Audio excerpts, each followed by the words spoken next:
नमस्कार दोस्तों, आपका स्वागत है हमारे YouTube चैनल क्रिस्टल लर्निंग पे। तो आज जो हम एक सब्जेक्ट डिस्कस करेंगे वो है बेसिक थर्मोडायनेमिक्स, और उसमें एक क्वेश्चन डिस्कस करेंगे डी बाई थ्योरी से रिलेटेड। तो ये जो थ्योरी है ये एडवांस थ्योरी है, नॉर्मली बेसिक थर्मोडायनेमिक्स में पढ़ाया नहीं जाता। बट एसएससी जेई मैकेनिकल 2017 में ये क्वेश्चन पूछा गया था। तो हम लोग इसका थ्योरी पढ़ेंगे, और वो भी थ्योरी इन डिटेल नहीं पढ़ेंगे। डिटेल इन द मीन्स इनके कॉन्सेप्ट, इनके डेरिवेशन कैसे आए, हम लोग डायरेक्ट आउटपुट देखेंगे कि फॉर्मूला क्या बना, और एक प्रीव्यू लेंगे कि ये सब चीजें कैसे डेवलप हुई। ठीक है, तो आइए वो क्वेश्चन देखते हैं। क्वेश्चन पूछा है आपसे, the specific heat at constant volume of solids obeys D to the power obeys D by T to the power cube law, या D by T cube law भी बोलते हैं, at high temperature, high pressure, low temperature and all temperature. तो इसका जो answer की initial answer की था वो ऑल टेम्परेचर दिया हुआ है, जो कि गलत है। करेक्ट आंसर इसका लो टेम्परेचर होगा। ठीक है, बाद में उन्होंने इंप्रूव किया या नहीं किया वो मेरे को नहीं पता, बट इनिशियल आंसर के ऑल टेम्परेचर दिया हुआ था, जो कि गलत है।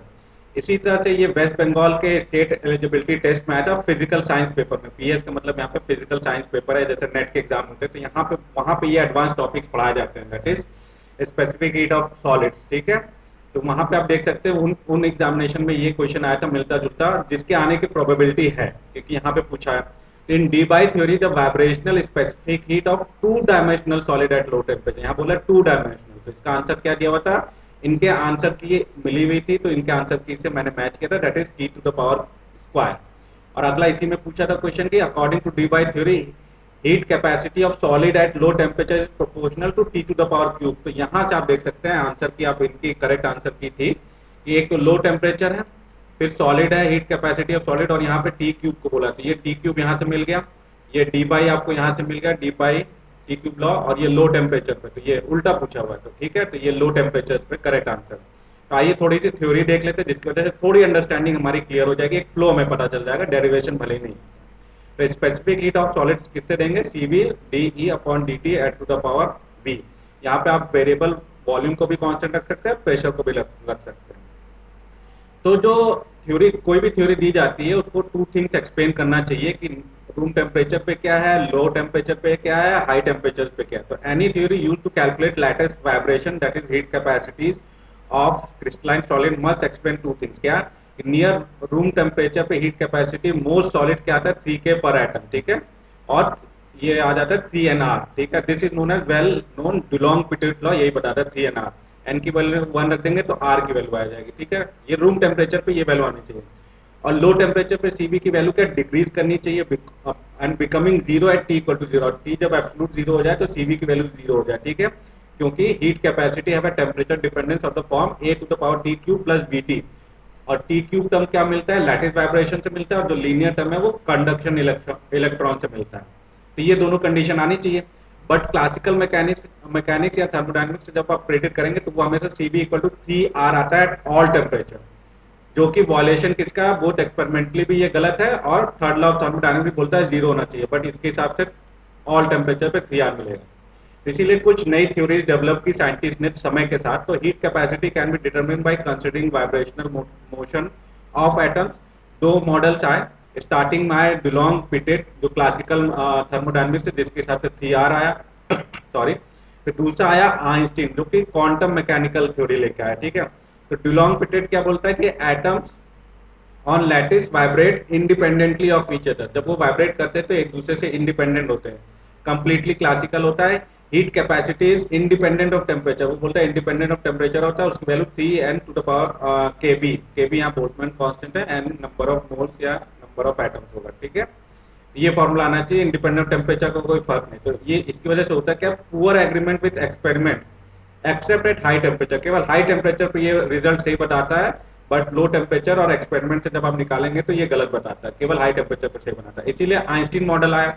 इसमें आप देखिए एक टाइम लैग के साथ 1819 में डुलोंग पिटेट मॉडल आया क्लासिकल। ठीक है, उसके बाद आइंस्टीन मॉडल डेवलप हुआ 1907 में। तो इसने बोला कि एटम्स जो है वो जब लैटिस वाइब्रेट करता है तो वो इंडिपेंडेंटली ऑफ ईच अदर होता है। इसने भी वही कहा कि atoms on lattice vibrate independently of each other. तो इसने भी वही सेम सेंटेंस इसने भी वही माना। बस उसने क्या कह दिया कि quantum mechanical vibration are quantized. तो क्वांटम थ्योरी को इसने मींस इंक्लूड किया, और उसके बाद बोल दिया कि वाइब्रेशन आर क्वांटाइज्ड।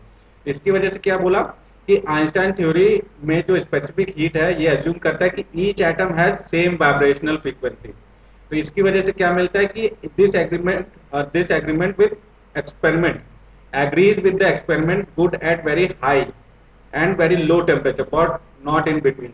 तो ये जो थ्योरी आइंस्टीन लेके आया इसकी वजह से हाई टेम्परेचर पे हमें कितना अप्रोक्सीमेटली 3 kb मिल जाता है और वेरी लो टेम्परेचर पे हमें 0 मिल जाता है जो कि हमें मिलना चाहिए, but in between this range में वो ज्यादा अच्छे से उसको एग्री नहीं करता एक्सपेरिमेंट रिजल्ट्स के साथ। ठीक है, तो ये था। तो हीट कैपेसिटी जो कांस्टेंट वॉल्यूम में था उसने जो आइंस्टीन ने दिया वो C V equal to 3 n के ये फॉर्मूला दिया। ठीक है, दिस वैल्यू ये कैसे डिराइव होता वो मैंने भी नहीं पढ़ा हुआ है कि कैसे डिराइव है, मैंने डायरेक्ट फॉर्मूला देखा हुआ है। ठीक है, तो एडवांस बुक्स में आपको मिल सकता है, जिनको पढ़ने की इच्छा वो पढ़ सकते हैं। बट सीबी आइंस्टीन ने ये दिया। ठीक है, थीटा ई को आइंस्टीन टेम्परेचर बोला which is different for each solid. ठीक है, अलग अलग सॉलिड्स के अलग होता है। हाई टेम्परेचर पे जब आप लिमिट रखेंगे तो इसमें T greater than theta E, और इसमें मैथमेटिकल फ्रॉम मॉडलिंग है या मैथमेटिकल डेरिवेशन है।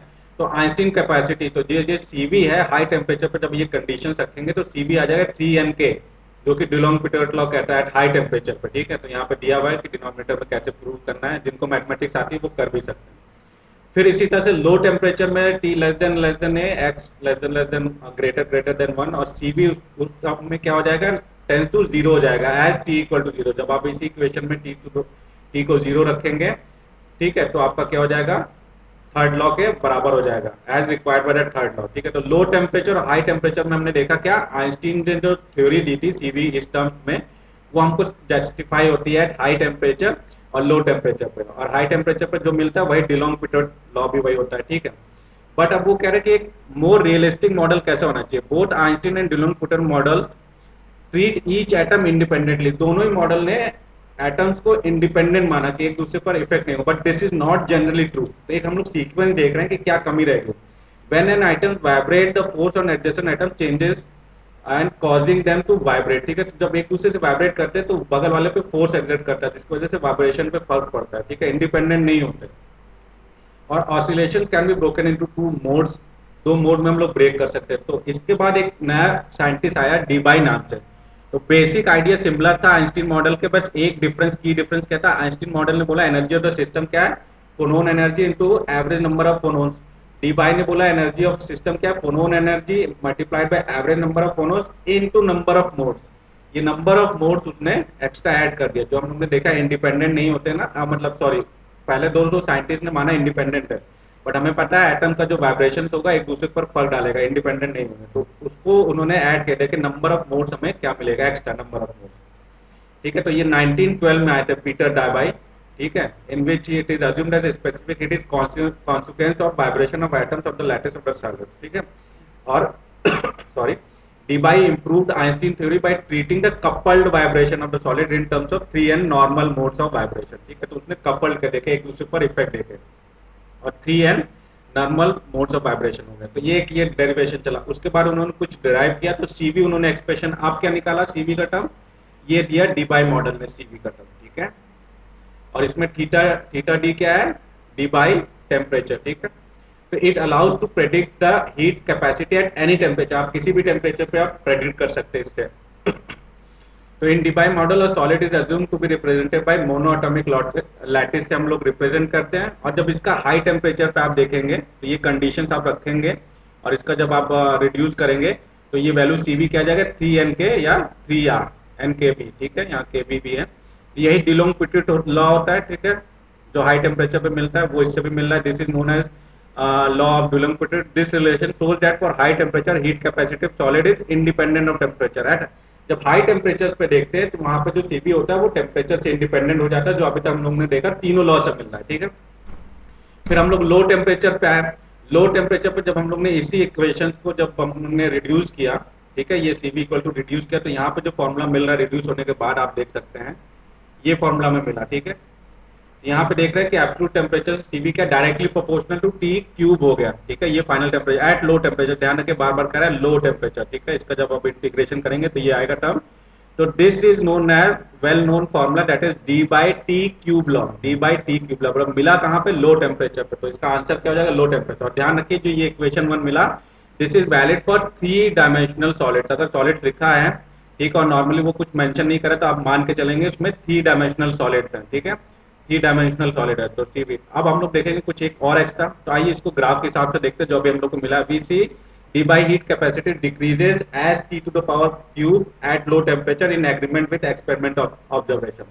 तो हमने डिलोंग पिट्यूट लॉ देखा कि वो कांस्टेंट रहता है, ठीक है, वो चेंज नहीं होता, एक ही टेम्परेचर इंडिपेंडेंट होता है, तो इसलिए वैल्यू ये कांस्टेंट है।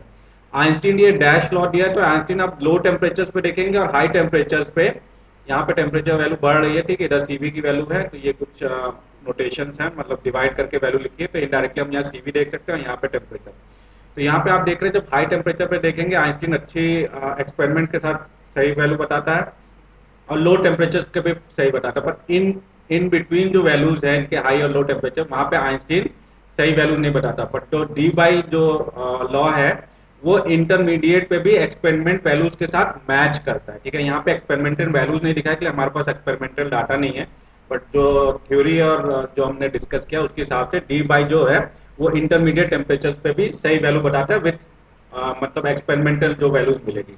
अब देखिए वन डायमेंशनल सॉलिड्स है विद मोनोटॉमिक लैटिस है, लैटिस जैसे डी बाई में मान के चला है मोनोटॉमिक लैटिस है, तो वन डायमेंशनल फॉर्मूला में जब आप सीबी निकालते हैं तो वो लो टेम्परेचर पे देखिए क्या था in one dimensional formula eight low temperature, ठीक है। ये डायरेक्ट फॉर्मूला देखिए आप टी क्या आ जाता है, तो सीबी क्या होता है डायरेक्टली प्रोपोर्शनल टी हो जाता है eight low temperature of one dimensional solid.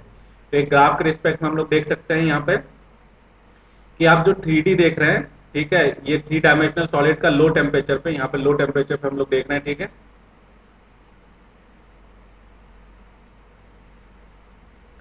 Low temperature पे अगर आप देखें तो कौन सा होगा, वन डी जो सॉलिड होगा, वन डायमेंशनल सॉलिड होगा वो टी के प्रोपोर्शनल होगा, ठीक है, लो टेम्परेचर पे आप देखेंगे टी पे, ठीक है। और आपका क्या कहते हैं ये सारा चीज आप ये मान के चलिए जो ये टी क्यूब और ये सारा चीज आ रहा है ये सब लो टेम्परेचर इस रेंज में। हाई टेम्परेचर पे वो वैल्यू आपकी जो डिलोंग पीरियड ला उसके, तो लो टेम्परेचर रेंज पे आप देखेंगे ये चीज और कम कर सकते हैं हम, ये यहीं तक ले सकते हैं, ठीक है।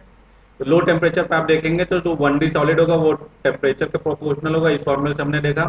जो 2D सॉलिड होगा, सॉरी ये लाइन आप बढ़ा लीजिएगा, ये 2D सॉलिड का है, ब्लू वाली लाइन का, तो 2D सॉलिड का क्या हो जाएगा टी टू द पावर 2।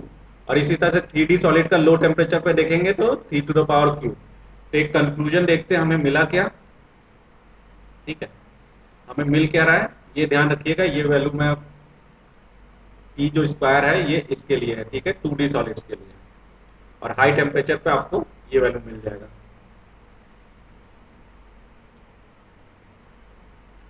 तो यहाँ पे आप क्या देख रहे हैं कि using Debye approximation it can be determine that specific heat of one dimensional, two dimensional, three dimensional lattice solids of N identical items, N identical अगर आइटम्स हैं तो लो टेम्परेचर पे आपको कितना वेरी करेगा टी पे, one dimensional के लिए, टू डायमेंशनल के लिए टी स्क्वायर, और थ्री डायमेंशनल के लिए T Q, in three types of lattice respectively. Derivation and the formula beyond the scope of this book and can be found in advance book, ठीक है। तो जो derivation है वो आपको एडवांस बुक में ही मिलेगा। तो आई होप कि थोड़ा बहुत आपको क्लियर हो गया होगा। तो अब इसका आंसर देख लेते हैं हम। जैसे पहले का आंसर होगा लो टेम्परेचर और 2 डायमेंशनल सॉलिड का टी स्क्वायर, और इसका भी आपका टी क्यूब। तो आई होप थोड़ा बहुत आपका जो एक्सप्लेनेशन है से उसकी वजह से आपका कॉन्सेप्ट क्लियर हो गया होगा कि इसका राइट आंसर क्या और हमें अप्रोच क्या जानी चाहिए, कि पहले कौन सा लॉ आया, उसके बाद क्या इंप्रूवमेंट आया, क्या कमी थी, और उसके बाद फाइनली हमारा डी बाई ने दिया। ठीक है, आई होप आपको ये लेक्चर अच्छा लगा होगा। मिलते हैं नेक्स्ट लेक्चर में विद द नेक्स्ट क्वेश्चन। तब तक खुश रहें, आबाद रहें।